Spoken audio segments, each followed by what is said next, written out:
ನನ್ನ ಹತ್ರ ಬೇಗ ಬಾ. ಆಗ ಆ ಮರ ಸ್ವಲ್ಪ ಅಲುಗಾಡಲು ಶುರುವಾಗುತ್ತೆ. ನಾಯಿಗಳು ಕೂಗುವ ಶಬ್ದ ಕೇಳಿಸುತ್ತೆ. ಇದ್ದಕ್ಕಿದ್ದಂಗೆ ಆ ಮರದಿಂದ 3 ಭೂತಗಳು ಕೆಳಗೆ ಇಳುತ್ತವೆ. ಆ ಶಬ್ದ ಒಂದು ಭಯದಿಂದ ನೀರಜ್ ತನ್ನ ಕಣ್ಣನ್ನು ತೆಗೆದು ನೋಡುತ್ತಾನೆ. ಕಪ್ಪು ಬಣ್ಣದ 3 ಭೂತಗಳು ಅವನ ಮುಂದೆ ಬಂದಿರುತ್ತೆ. ಅವನ ಬಾಯಿಯಿಂದ ರಕ್ತ ಸೋರುತ್ತಿರುತ್ತದೆ. ಕೈಯಲ್ಲಿ ಮಾಂಸದ ಮುದ್ದೆಗಳು ಇಟ್ಕೊಂಡಿರ್ತವೆ. ಅದು ಎಮ್ಮೆಯ ಮಾಂಸ ರೀತಿಯಲ್ಲಿ ಕಾಣ್ತಿರ್ತದೆ. ಅವರು ಭಯಂಕರವಾಗಿ ಇರುವುದನ್ನು ಕಂಡು ಫುಲ್ಲು ಅವನ ಕೈಕಾಲೆಲ್ಲ ನಡಕ ಬರಲು ಶುರು ಆಯ್ತದೆ. ಆ ಸಮಯದಲ್ಲಿ ಇನ್ನೇನು ಅವ್ರ ಹತ್ರ ಬರಬೇಕು ಅನ್ನೋಷ್ಟೊತ್ತಿಗೆ ನೀರಜ್ ಮತ್ತು ಆ ಆಕೃತಿಗಳ ಮಧ್ಯದಲ್ಲಿ ನೀರಜ್ ಸ್ನೇಹಿತನಾದ ಅಂಕಿತ್ ಬರುತ್ತೆ. ಮಧ್ಯದಲ್ಲಿ ನಿಲ್ತಾನೆ.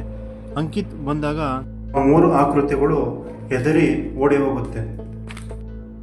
ಎದೆ ಬಡಿತ ಈಗಲೂ ಅದೇ ರೀತಿಯಲ್ಲಿದೆ. ಅವನಿಗೆ ಅರ್ಥ ಆಗಲಿಲ್ಲ ಅಲ್ಲಿ ಏನು ನಡೆಯುತ್ತಿದೆ ಎಂಬುದು. ಅವನು ಅಂಕಿತ್ ನೋಡುತ್ತಾ, ಯಾರವರು? ನಿನ್ನ ನೋಡಿ ಯಾಕೆ ಓಡೋದ್ರು? ನಿನ್ನ ರೂಮ್ಗೆ ನಡಿ, ನಾನು ಎಲ್ಲವನ್ನು ರೂಮ್ನಲ್ಲಿ ಹೇಳ್ತೀನಿ ಅಂತ ಅಂಕಿತ್ ಹೇಳ್ತಾನೆ.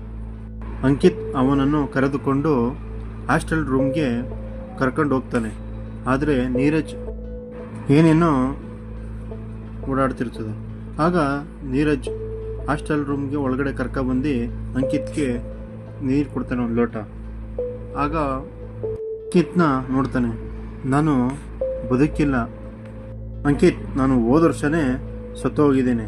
ನಾನು ಸಾವಿನ ಹಿಂದೆ ಆಶಿಕ್, ವಿನಯ್ ಮತ್ತು ಹರೀಶ್ ಇವರು 3 ಜನರಿದ್ದಾರೆ.